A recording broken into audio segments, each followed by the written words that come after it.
অর্থাৎ বেনামাজির যখন মৃত্যুর অবস্থা হবে, যখন মালাকুল মাউত তার রূহটাকে টেনে বের করবে, তখন তার রূহটা বের হতে চাইবে না, সারা শরীরের মধ্যে ঘোরাঘুরি করবে। মালাকুল মাউত তখন টেনে হিঁচড়ে বের করে নেবে। সূরা আনফালের 50 এবং 51 আয়াতে বলছেন যে এই মৃত্যুর সময়, যখন মৃত্যুকালীন সময় ছটফট ছটফট করবে একজন মানুষ, একজন বেনামাজি মানুষ, তখন ফেরেশতারা তার সারা শরীরে এবং তার পিছন পাশে প্রহার করে মারবে। এই জন্যই বেনামাজিরা মৃত্যুর সময় কালো রঙের হয়। কথা বোঝেন নাই? বেনামাজিরা মৃত্যুর সময় কালো বর্ণের হয়ে যায়, একটা ফর্সা মানুষের কালো হয়ে যায়। কেন? ফেরেশতারা তাকে সারা সর্ব শরীরে মারতে থাকে, সামনে মারে পিছনে মারে। তাই বলে আমি বলি না যে কালো মানুষগুলো বেনামাজি, এটা বলি না। কথা বুঝতে পারছেন? যারা বেনামাজি, সেটা সাদা হোক আর কালো হোক, তাদেরকে ফেরেশতারা কি করে? মারতে থাকে। মৃত্যু গেল, এবার কবর।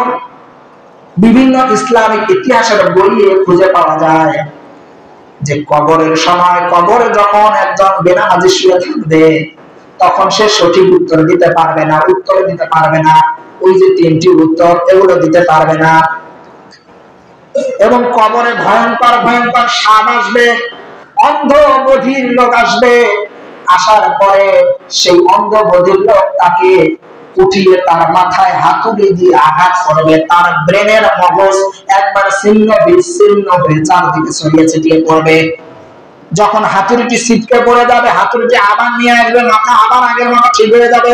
এভাবে কিয়ামত পর্যন্ত তার মাথায় হাতুড়ি দিয়ে আঘাত করতে থাকবে, এভাবে চলতে থাকবে।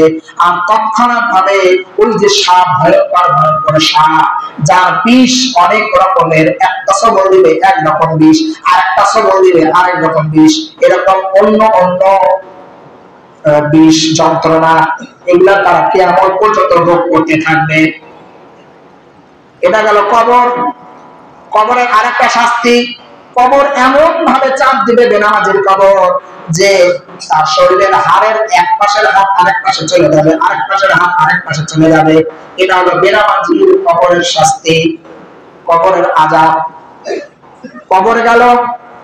এবার আসি কিয়ামতের মাঠে কি হবে। কিয়ামতের মাঠে আল্লাহ তাআলা মানুষদেরকে সারিবদ্ধ করে সাজাবে, সারিবদ্ধ করে সাজাবে।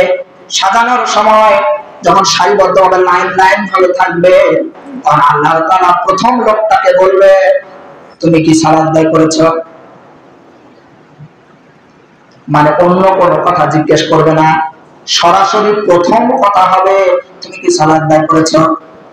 অথচ সে হজ করে আসছে, অথচ সে দান করছে মসজিদের নামে 1 বিঘা মাটি, কিন্তু সে সালাত আদায় করতো না।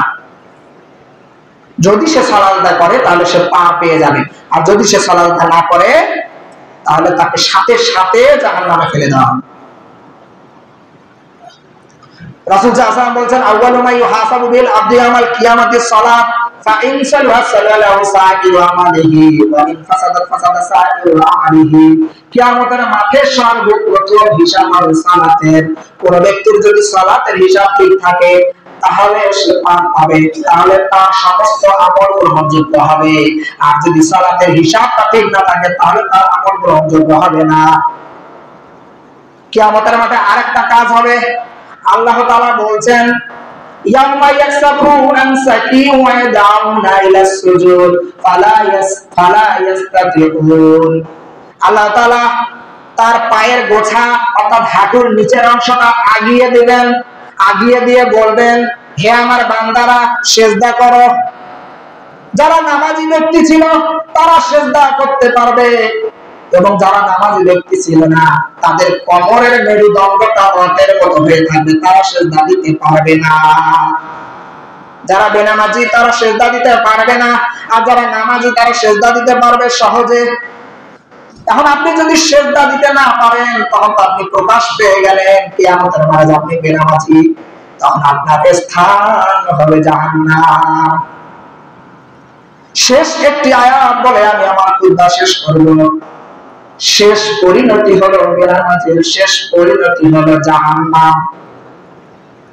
আল্লাহ তাআলা সূরা মুদ্দাসসিরে বলছেন, মা সালাকাকুম ফি সাকার ক্বালু লাম নাকু মিনাল মুসাল্লিন।